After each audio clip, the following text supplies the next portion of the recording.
ख्रिस्ट येशूको नाममा यहाँ सबैजनालाई जय मसीह।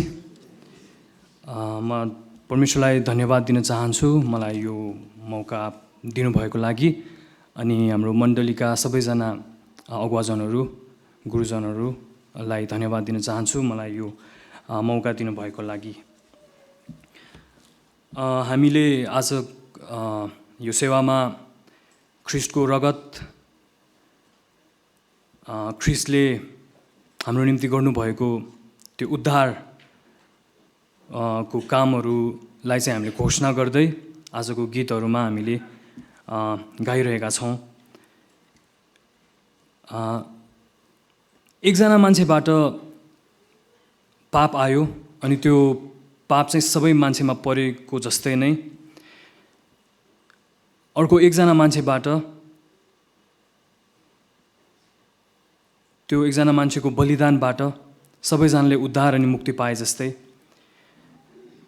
उदाहरणको लागि हामी हेर्न सक्छौँ एकजना व्यक्तिले यो बलिरहेको यो बल्ने भनौँ बिजुली बनायो अनि त्यो बिजुलीलाई अरू सबैजना मान्छेहरूले उपभोग गर्न पाउँछन्।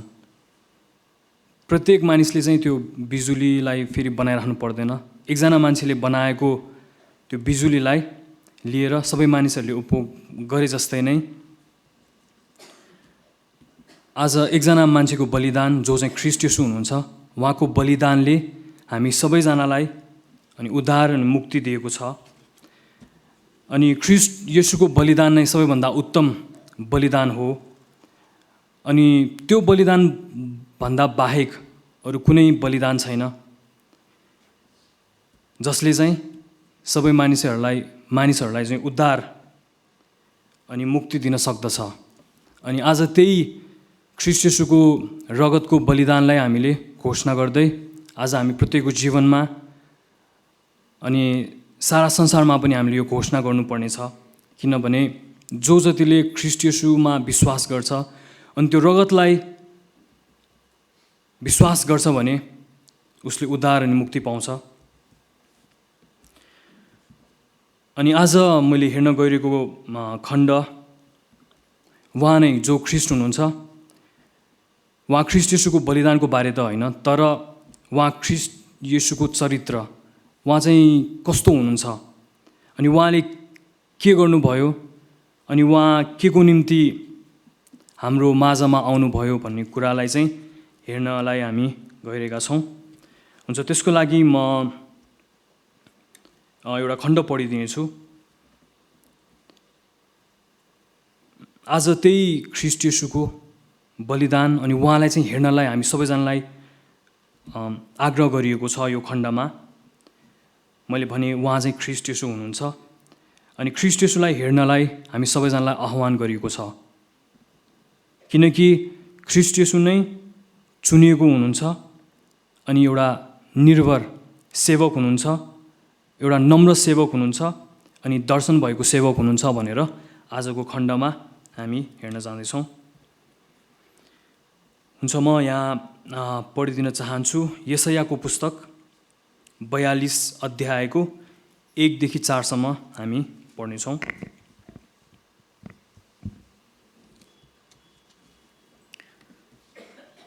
अगमवक्ता यशायाले लेख्नुभएको अगमबाणीको पुस्तक पुरानो करारमा हामी हेर्न सक्छौँ। यशाया 42 अध्यायको भजन सङ्ग्रह र हितोपदेश पछि आउँछ, तपाईँहरूले पल्टाएर पनि पढ्न सक्नुहुन्छ। हुन्छ म यहाँ सबैजनाको लागि पढिदिनेछु। यो शीर्षकमा लेखिएको छ परमप्रभुको दास 42 को 1 देखि 4। मेरा दास यहाँ छन् जसलाई म समर्थन गर्दछु, मेरो चुनिएका जन जसमा म प्रसन्न हुन्छु। तिनमा म मेरो आत्मा राखिदिनेछु, तिनले जाति जातिहरूमा न्याय ल्याउने छन्। तिनी चिच्याउने छैनन् वा कराउने छन् अथवा तिनले आफ्नो स्वर सडकमा सुनाउने छन्। फुटेको निगालो तिनले भाँच्ने छैनन् र धिपधिप भइरहेको सलेदो तिनले निभाउने छैनन्।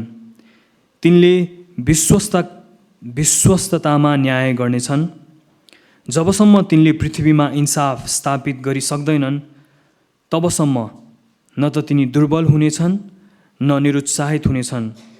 तिनको व्यवस्थामा टापुहरूले आफ्नो आशा राख्नेछन्। आमेन।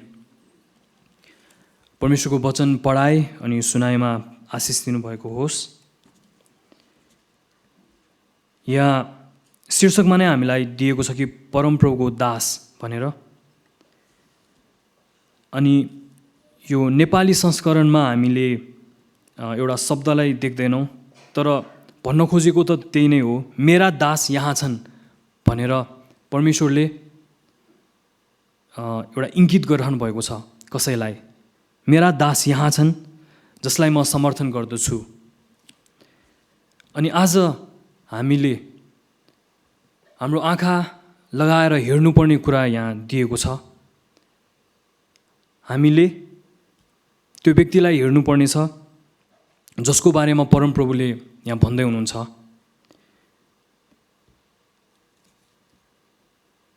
अनि यो व्यक्ति को हो अथवा यो को हो, यो कसको बारेमा उहाँले भन्दै हुनुहुन्छ,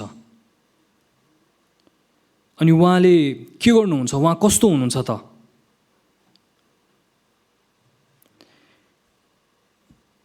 यो पुरानो करारको यो कुरा हामी पढ्दै जाँदाखेरि हामीलाई एउटा कुरा आउँछ दिमागमा, जसरी परमेश्वरले एकजना व्यक्तिलाई छान्नुहुन्छ, अब्राहमलाई। तपाईहरूलाई थाहा हुनुपर्छ, त्योभन्दा अगाडि हामी जान्दछौँ कि प्रभुले सृष्टि गर्नु भएपछि मानिसहरूले पाप गरे, अनि पापपछि मानिसहरू एउटा ठाउँमा पुग्छन् जहाँ चाहिँ उनीहरूले एउटा धरहरा बनाउने प्रयास गर्छन्, तर त्यहाँबाट परमेश्वरले चाहिँ सबैतिर, संसारको सबैतिर मानिसहरूलाई छरिदिनुहुन्छ। अनि त्यसपछि हामी देख्न सक्छौँ कि परमेश्वरको एउटा तरिका उहाँले के गर्नुहुन्छ भन्दाखेरि एकजना व्यक्तिलाई उहाँले छान्नुहुन्छ, अनि त्यो व्यक्तिबाट अथवा त्यो व्यक्तिबाट आउने जाति भनौँ, अनि त्यसबाट नै सबै जातिलाई चाहिँ उहाँले आशिष दिने योजना बनाउनुहुन्छ। अनि जब परमेश्वरको दास भनेर यहाँ हामी कुरा हेरिरहेका छौँ भने हामीले एउटा कुरा बुझ्न सक्छौँ कि ख्रीष्ट येशूले जसरी अब्राहमलाई छान्नुभयो, त्यसपछि इसाक, त्यसपछि याकुब, अनि याकुबलाई उहाँले नयाँ नाम दिनुहुन्छ इजरायल भनेर, अनि त्यहाँबाट इजरायली जातिहरूलाई हामी देख्छौँ। जब परमप्रभुको दास भनेर यहाँ एउटा शब्द चलाएको छ, त्यसलाई चाहिँ हामीले सोच्छौँ भने इजरायली जातिलाई हामीले बुझ्न सक्छौँ, किनभने त्यो जातिबाट नै प्रभुले चाहिँ सबै जातिलाई आशिष दिन चाहनु भएको हो। तर हामीले देख्न सक्छौँ त्यो जाति, प्रभुले त्यो जातिलाई छान्नुभयो अनि आशिष दिनुभयो, आशिषको स्रोत बनाउनु भयो, तर पनि कति समयमा उनीहरूले परमेश्वरको कृपालाई लत्याएको, प्रभुमा गनगन गरेको, प्रभुलाई विरोध गरेको, परमेश्वरबाट पछाडि हटेको, अनाज्ञाकारी भएको, अनि धेरै पटक चुकेको हामी देख्न सक्छौँ। परमेश्वरले छान्नुभएको जाति त हो, तर त्यो जातिले परमेश्वरलाई निराशा बनाएको कुरा हामी देख्न सक्छौँ। परमेश्वरले कति लगानी गर्नुभयो त्यो जातिमा, तर त्यो जातिले परमेश्वरलाई त्यागेको हामी पाउन सक्छौँ। एउटा आशिषको मूल भएर पनि अन्धकारको पाटो भएर टुङ्गिएको चाहिँ हामी देख्न सक्छौँ।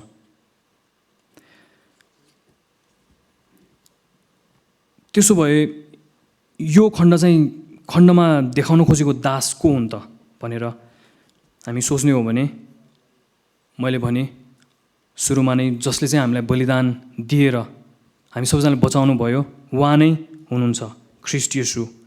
अनि ख्रीष्ट येशूको बारेमा यो कुराहरू भनिएको छ भनेर चाहिँ हामीलाई निर्धक्कताका साथ यो व्यक्ति अथवा यो दास जसको बारेमा प्रभुले देखाउँदै हुनुहुन्छ, जसलाई देखाउँदै हुनुहुन्छ परमेश्वरले, त्यो व्यक्ति ख्रीष्ट येशू नै हुनुहुन्छ भनेर हामी निर्धक्कताका साथ हामीले भन्न सक्छौँ।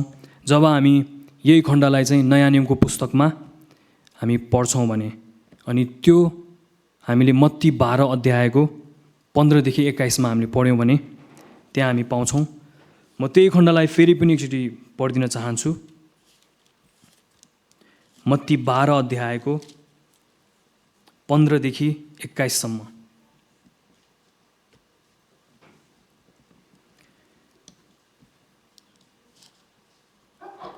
यहाँ लेखिएको छ कि परमेश्वरले चुन्नुभएको सेवक शीर्षकमा नै। तब त्यो कुरा थाहा पाएर यसो त्यहाँबाट गइहाल्नुभयो र धेरैजना उहाँको पछि लागे र उहाँले तिनीहरूलाई सबैलाई निको पार्नुभयो र उहाँ को हुनुहुन्छ सो कसैलाई नबताउने चेतावनी तिनीहरूलाई दिनुभयो। यशायाह अगमवक्ताद्वारा भनिएको वचन पुरा हुनलाई नै यो भएको हो, मेरा दास जसलाई मैले चुनेको छु, मेरा प्रिय जोसँग म प्रसन्न छु, म मेरो आत्मा तिनमा राखिदिनेछु र तिनले जाति जातिलाई न्यायको घोषणा गरिदिनेछन्। तिनी न त झगडा गर्नेछन् न साह्रै चिच्याउनेछन्, न त कसैले तिनको स्वर गल्लीहरूमा सुन्नेछ।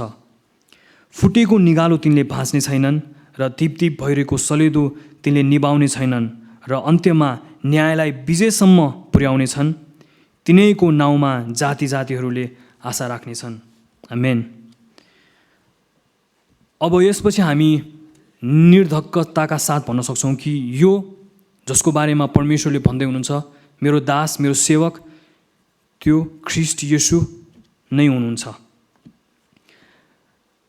अनि परमेश्वरले ख्रीष्ट येशूलाई उभ्याएर यहाँ देखाउँदै हुनुहुन्छ कि मेरो दासलाई हेर, जसलाई म समर्थन गर्दछु। कतिपटक हामी हाम्रो जीवनमा ख्रीष्ट येशूलाई हेर्न चुक्दछौँ। बाइबलमा एउटा घटना पनि छ। ख्रीष्ट येशूको चेलाहरू जब डुङ्गामा हुँदछ, ख्रीष्ट येशू पानीमा हिँड्दै आउनुहुन्छ अनि समुद्रमा अन्धकारको समयमा चेलाहरूले ख्रीष्ट येशूलाई राम्रोसँग चिन्न सक्दैनन् अनि उनीहरू भूत हो कि भनेर उनीहरू डराउँछन्।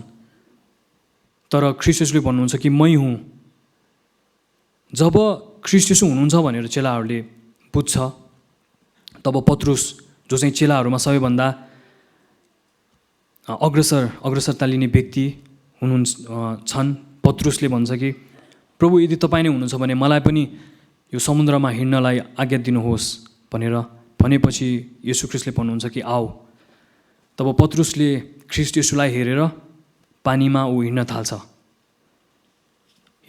तर एक समयमा कति पाइला चालेपछि उसले चारैतिर हेर्न थाल्छ। तब उसले देख्दछ कि म समुद्रमा छु अनि आँधीहरू बतासहरू आइरहेको छ, अनि ती सबै कुराहरू उसले हेर्दाखेरि ऊ चाहिँ डुब्न पुग्छ।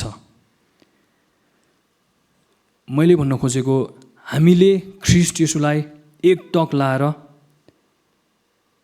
हामीले हेर्नु जरुरी छ। हाम्रो जीवनमा हामीले ख्रीष्ट येशूलाई हेर्न हामी चुक्दछौँ भने तब हामीले हाम्रो वरिपरिको परिस्थितिहरूलाई हामी हेर्न पुग्छौँ। हामीले हेर्छौँ कि मेरो जीवन कस्तो भइरहेको छ, मेरो स्वास्थ्य कस्तो छ। चारैतिर हामी हेर्छौँ भने समस्या, यता पनि समस्या, उता पनि समस्या, उहाँको जीवनमा पनि कति समस्याहरू रहेछ, उहाँको जीवनमा पनि कति समस्याहरू रहेछ। संसारमा हरेक यो समाचारहरूमा पनि विभिन्न समस्या परिस्थितिहरूमा नै भइरहेको हामी जब देख्छौँ भने त्यति बेला हामी निराशामा पुग्छौँ अनि निराशामा हामी डुब्छौँ।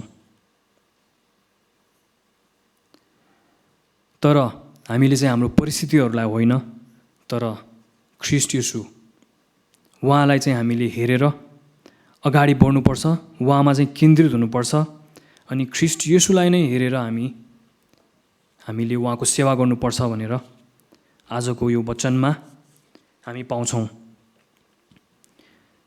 अनि परमेश्वरले भन्नुहुन्छ कि मेरो दास, उहाँले छोरा भन्नुभएको छैन, एउटा प्रिय शब्द चलाउनु भएको छैन, तर एउटा दास भनेर चलाएको छ। दास, सेवक। अनि मर्कुसको पुस्तकमा हामी पाउँछौँ कि मर्कुस 10:45 हामी के लेखेको पाउँछौँ भने, मानिसको पुत्र सेवा पाउनलाई होइन तर सेवा गर्नलाई र धेरैका छुटकाराको निम्ति आफ्नो प्राण दिनलाई आएको हो। त्यसको मतलब एउटा दास, एउटा सेवकको रूपमा ख्रीष्ट येशू जो परमेश्वरको स्वयं एकमात्र पुत्र भएर पनि दासको रूपमा आउनुभएको हामी पाउँछौँ। अनि त्यही कुरालाई फिलिपीको 2:4 पनि 7 पनि हामीले हेऱ्यौँ भने त्यहाँ लेखेको छ कि तर आफैलाई रित्याइकन कमारोको रूप धारण गरेर तथा मनुष्य भएर उहाँ जन्मनुभयो, कमारा भएर जन्मनुभयो भनेर यहाँ लेखेको छ। कतिचोटि हामी पदमा हुनेहरू, मालिकहरू भनौँ, हामीलाई चाहिँ तल जानलाई गाह्रो हुन्छ, तर एउटा सेवकलाई चाहिँ माथि आउन सजिलो हुन्छ।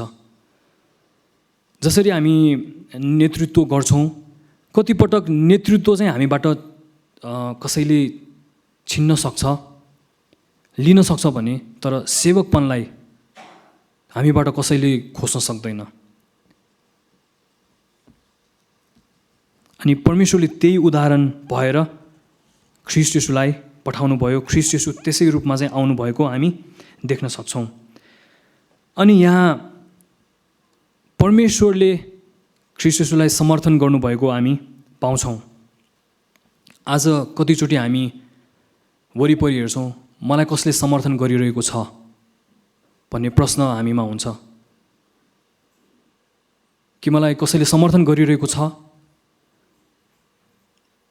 तर हामीले एउटै कुरा बिर्सन्छौँ कि के परमेश्वरले हामीलाई समर्थन गरिरहनु भएको छ कि हामी मानिसहरूको समर्थनलाई हामी हेरिरहेका छौँ। अनि ख्रीष्ट येशूलाई चाहिँ यहाँ परमेश्वरले समर्थन गर्नुभएको हामी पाउँछौँ। अनि अर्को शब्द यहाँ लेखिएको छ, मेरो चुनिएको जन। अनि ख्रीष्ट येशूले साँच्चै नै परमेश्वरले ख्रीष्ट येशूलाई छान्नुभयो, चुन्नुभयो, उहाँलाई संसारमा पठाएर उहाँद्वारा सबै मानिसहरूलाई उद्धार अनि मुक्ति दिनको लागि। अनि हामीले देख्न सक्छौँ कि जब अब्राहमलाई चुन्नुभन्दा अगाडि परमेश्वरले त्यहाँ सबै मानिसहरू थिए, तर उनीहरू निरन्तर आफ्नो चालमा दुष्ट मात्र भएको हामी त्यहाँ देख्न पाउँछौँ। अनि परमेश्वरले अफसोस पनि गर्नुभएको थियो त्यो समयमा। उहाँले अफसोस गर्नुभयो कि परमेश्वरले मानिस जातिलाई बनाउनु भयो, किनभने निरन्तर हरेक विचारहरू, मानिसको हरेक विचारहरू चाहिँ निरन्तर खराब नै भएको परमेश्वरले देख्नुभयो। अनि त्यति बेला चाहिँ परमेश्वरले अफसोस गर्नुभएको हामी पाउँछौँ भने, तर ख्रीष्ट येशूमा उहाँ चाहिँ प्रसन्न हुनुहुन्छ। यहाँ लेखिएको छ, मेरो चुनिएको जन जसमा म प्रसन्न हुन्छु। परमेश्वर चाहिँ प्रसन्न हुनुहुन्छ। अनि उहाँले त्यो बाणी ख्रीष्ट येशूको जीवनमा नै उहाँले बोल्नु पनि भएको छ। जब ख्रीष्ट येशूको बप्तिस्मा हुन्छ, तब पवित्र आत्मा ढुकुर जस्तै स्वर्गबाट ओर्लिएर उहाँको शरीरमा आएको हामी देख्न सक्छौँ। अनि त्यति बेला एउटा बानी आउँछ कि यी मेरा प्रिय पुत्र हुन् जसमा म प्रसन्न छु। अनि त्यसै रूपमा ख्रीष्ट येशू जब आफ्नो चेलाहरू पत्रुस र यूहन्नासँग डाँडामा प्रार्थना गर्नलाई जानुहुन्छ, तब ख्रीष्ट येशूको रूप परिवर्तन भएको बेलामा पनि त्यहाँ एउटा अगमबाणी आएको हामी देख्न सक्छौँ कि यी मेरा प्रिय पुत्र हुन्, यसको कुरा सुन भनेर भनेको हामी पाउँछौँ। त्यसैले हामी देख्न सक्छौँ कि ख्रीष्ट येशूमा परमेश्वर चाहिँ एकदम प्रसन्न हुनुहुन्छ। अनि उहाँले आफ्नो आत्मा ख्रीष्ट येशूमा हालिदिनु भएको छ।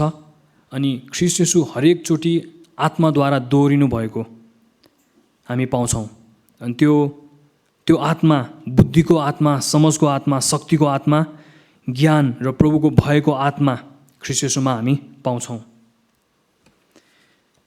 अनि यसैबाट हामी बुझ्न सक्छौँ कि परमेश्वरले जसरी आफ्नो दासको बारेमा भन्दै हुनुहुन्छ, म प्रसन्न छु, मैले आफ्नो आत्मा राखिदिएको छु भनेर यहाँ भन्दै गर्दाखेरि हामी देख्दछौँ कि ख्रीष्ट येशू चाहिँ परमेश्वरमा नै निर्भर हुनुभएको हामी देख्न सक्छौँ।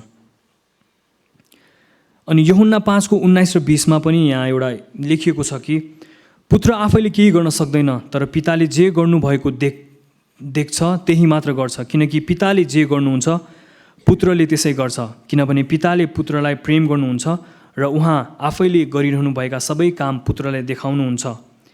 यीभन्दा महान काम उहाँले पुत्रलाई देखाउनुहुनेछ र तिमीहरू आश्चर्यचकित हुनेछौ भनेर यूहन्नाको पुस्तकमा लेखेको हामी पाउँछौँ। अब हामी हेर्न सक्छौँ कि ख्रीष्ट येशू, जसरी परमेश्वरले ख्रीष्ट येशूलाई एउटा समर्थन गर्नुभयो, उहाँलाई जुन नाममा सम्बोधन गर्नुभएको छ, अब उहाँको कार्य के त, उहाँले चाहिँ के गर्नुहुन्छ त भन्ने कुरालाई हामी हेर्ने हो भने त्यहाँ लेखेको छ, तिनले जाति जातिहरूमा न्याय ल्याउने छन्। अनि उहाँले त्यो न्याय कसरी गर्नुहुन्छ त, अनि त्यो कुरालाई हामी तल हेर्दै जाँदाखेरि हामी पाउन सक्छौँ। अघि मैले पढेको खण्ड मत्तीको पुस्तकमा लेखिएको थियो कि उहाँले रोगीहरूलाई चङ्गाई गर्दै हुनुहुन्थ्यो अनि मानिसहरूमा उहाँको लोकप्रियता बढ्दै गइरहेको थियो। अनि त्यो बावजुद पनि ख्रीष्ट येशूले भन्नुहुन्छ कि यो कुरा चाहिँ कसैलाई नभन्नु। यदि साँच्चै नै ख्रीष्ट येशूले आफैलाई उठाउने, होइन, आफ्नो तारिफ गराउने हो भने उहाँले मानिसहरूलाई भन्न सक्नुहुन्थ्यो प्रचार गर्नु भनेर, तर उहाँ चाहिँ एउटा नम्र रूपमा तलै बस्न चाहनुभयो, यो कुरा कसैलाई नभन्नु भनेर। अनि यसबाट हामी देख्न सक्छौँ कि ख्रीष्ट येशूले चाहिँ मानिसहरूको ताली, मानिसहरूको वाह, होइन, तर परमेश्वरको नै तारिफ उहाँले, परमेश्वरको नै स्याबासी उहाँले खोजिरहनु भएको थियो भनेर हामी बुझ्न सक्छौँ।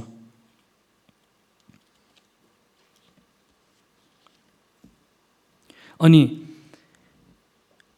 यदि ख्रीष्ट येशू जस्तै सेवक उहाँलाई हेरेर हामीले सिक्ने हो भने हामीले कसैले हाम्रो कार्यहरू, हाम्रो असल कार्यहरू गरेको थाहा नहुँदा पनि, कसैले वास्ता नगर्दाखेरि पनि हामीले चाहिँ अरू मानिसहरूलाई, बिरामीहरूलाई, अशक्तहरूलाई नम्रतापूर्वक अनि विश्वासयोग्यपूर्वक चाहिँ हामीले सेवा गर्नुपर्छ भन्ने कुरा हामी ख्रीष्ट येशूबाट हामी सिक्न सक्छौँ। अनि यहाँ कसरी न्याय गर्नेछन् त भनेर हामी तल पढ्दै जाँदाखेरि तिनी चिच्याउने छैनन् वा कराउने छन् अथवा तिनले आफ्नो स्वर सडकमा सुनाउने छैनन्, है। यसको मतलब उहाँले आफ्नो बल प्रयोग गर्नुहुन्न। जब हामी बल प्रयोग गर्छौँ भने त्यहाँ कति कमजोरहरू, कति असहाय व्यक्तिहरू दबिएको अथवा उनीहरूलाई मर्का परेको हामी पाउन सक्छौँ। अनि यहाँ लेखिएको छ कि फुटेको निगालो तिनले भाँच्ने छैनन् र धिपधिप भइरहेको सलेदो तिनले निभाउने छैनन्। अनि यो शब्दहरूले, फुटेको निगालो भन्ने शब्द एउटा बिरुवाबाट झर्नै आँटेको एउटा सानो कलिलो हाँगा भनौँ, त्यसलाई चाहिँ निगालो भनिन्छ। अनि धिपधिप भइरहेको सलेदो, बल्न पनि नसक्ने, निभ्न पनि नसक्ने, धिपधिप भइरहेको यहाँ चित्रण दिएको छ। अनि त्यो कुरालाई चाहिँ हामीले बुझ्ने हो भने ती के हुन् त भन्दाखेरि ती असहाय अनि कमजोर व्यक्ति अनि एकदम जोखिममा परेका व्यक्तिहरू हुन्। अनि यहाँ ख्रीष्ट येशूले त्यस्ता व्यक्तिहरूलाई उहाँले बल प्रयोग गरेर उहाँले सेवा गर्नुहुन्न, तर उहाँले चाहिँ एकदम नम्रताका साथ, एकदम भद्रताका साथ उहाँले व्यवहार गर्नुहुन्छ। अनि हामीले देख्न सक्छौँ अगुवाहरूको चरित्र ख्रीष्ट येशूबाट, यदि ख्रीष्ट येशूको जस्तै चरित्र अगुवाहरूमा हुने हो भने उहाँहरूको व्यवहार कस्तो हुन्छ त भन्ने कुरा हामी त्यसबाट जान्न सक्छौँ। यदि प्रसिद्धता मात्र कमाउने रूपमा कोही अगुवाहरू छन् भने हामीले देख्न सक्छौँ उनीहरूको व्यवहारबाट हामीले त्यो बुझ्न सक्छौँ।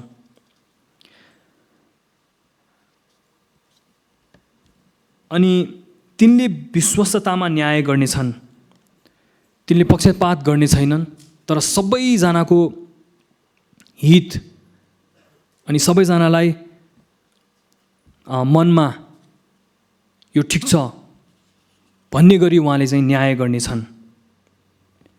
अनि ख्रीष्ट येशूको कार्य सारा संसारमा न्याय गर्ने हो। अनि जो जति ख्रीष्ट येशूलाई विश्वास गरिसकेका छन् उनीहरूको निम्ति त न्याय छैन, तर संसारको अरू सबै मानिसहरूलाई उहाँले न्याय गर्नेछन्, त्यो पनि विश्वस्तका साथ न्याय गर्नेछन् भन्ने कुराहरू चाहिँ यहाँ हामी पाउँछौँ। अनि अझ अर्को कुराहरू पनि हामीले उहाँको बारेमा हामी पाउँछौँ कि उहाँ कस्तो चरित्रको हुनुहुन्छ अथवा उहाँ कस्तो हुनुहुन्छ भन्ने कुराहरू जसरी हामी हेर्दैछौँ। यहाँ 4 पदमा हामीले हेर्ने हो भने, जबसम्म तिनले पृथ्वीमा इन्साफ स्थापित गरिसक्दैनन् तबसम्म न त तिनी दुर्बल हुनेछन् न निरुत्साहित हुनेछन्। कहिलेसम्म त?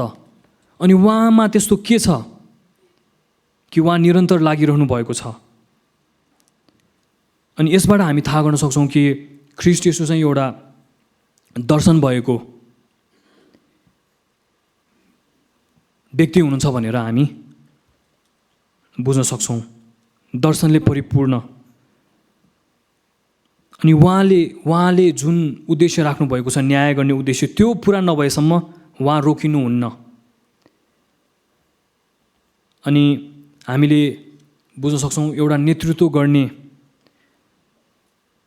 गुण चाहिँ कोही व्यक्ति दृढतामा रहिरहन्छ भने, दृढ भएर बसिरहेको छ भने नै त्यो नै नेतृत्वको एउटा प्रभावशाली गुण हो। अनि जुन गुण चाहिँ ख्रीष्ट येशूमा हामीले देख्न सक्छौँ। कतिचोटि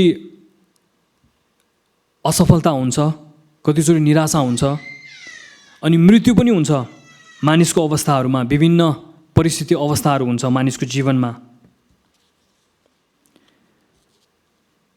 तर यी सबै अवस्थाहरू भए तापनि यहाँ लेखेको छ ख्रीष्ट येशूले तबसम्म उहाँले पृथ्वीमा इन्साफ गर्नुहुन्छ जबसम्म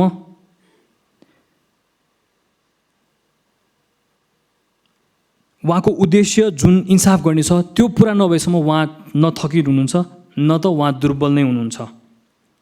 कतिचोटि हामी सेवाकाईमा एकदम थकित हुन्छौँ अनि हामी छोड्छौँ, अब गर्दिनँ, म अरू कार्य गर्छु भनेर त्यस्तो सोचहरू पनि हाम्रो कतिचोटि आउँछ। त्यो एकदम स्वाभाविक हो। तर हामीलाई आजको वचनले, ख्रीष्ट येशूको उदाहरणले हामीलाई भन्न खोजेको छ कि न त हामी निर्बल हुन्छौँ, न त हामी दुर्बल हुन्छौँ, न त हामी निरुत्साहित नै हुन्छौँ।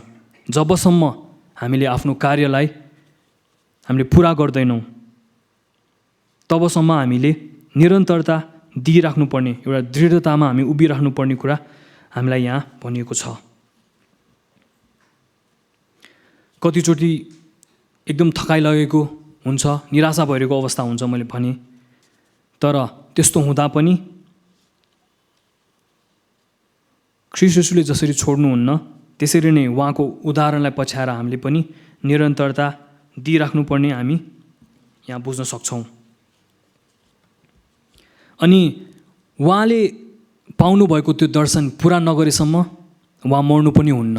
अनि साँच्चै नै ख्रीष्ट येशूले आफूले गर्नुपर्ने कार्य पुरै रूपमा क्रुससम्म नै आज्ञाकारी भएर सिद्ध्याएर मात्र उहाँले आफ्नो प्राण दिनुभयो।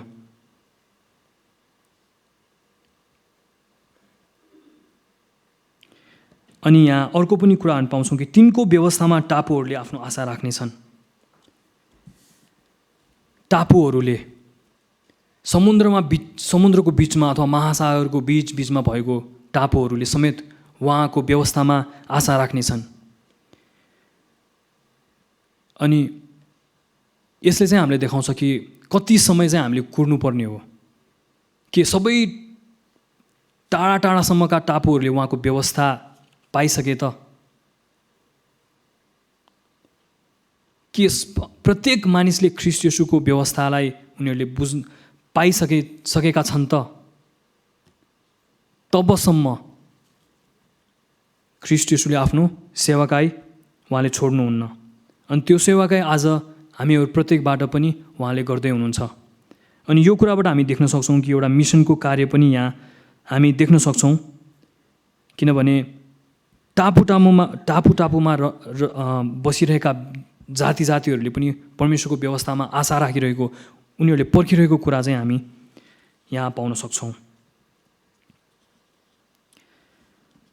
हामीले कतिचोटि निराशा भएर छोड्नै लाग्ने अवस्थाहरूमा हौसला, जोस अनि राम्रो प्रतिक्रिया पाएको अवस्थामा चाहिँ हामीलाई साहस मिल्छ। अनि येशूको एउटै मात्र उद्देश्य र लक्ष्य चाहिँ परमेश्वरको इच्छा पुरा गर्नु थियो, पृथ्वीमा न्याय स्थापित गर्नु थियो। अनि त्यसैले नै क्रुस र शर्मलाई बोक्नु परे पनि उहाँले चाहिँ आफ्नो कामलाई नै सबै थोक बनाएर परमेश्वरको इच्छा पुरा गर्नुभएको हामी यहाँ पाउँछौँ। अनि त्यही नै परमप्रभुको दास है ख्रीष्ट येशू, जसको बलिदान अनि रगत आजको दिनमा हामीले घोषणा गर्दैछौँ। अनि उहाँलाई नै हामीले हेरेर हाम्रो कदमहरू चाल्नुपर्ने कुरा आजको वचनले हामीलाई भनिरहेको छ। सकाउनुभन्दा अगाडि केही आज हामी लिएर जानुपर्ने कुराहरू भनेर म अन्तिम गर्नेछु।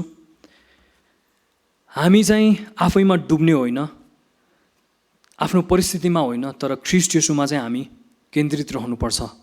हामीले ख्रीष्ट येशूमा आफ्नो आँखालाई लगाइराख्नुपर्छ।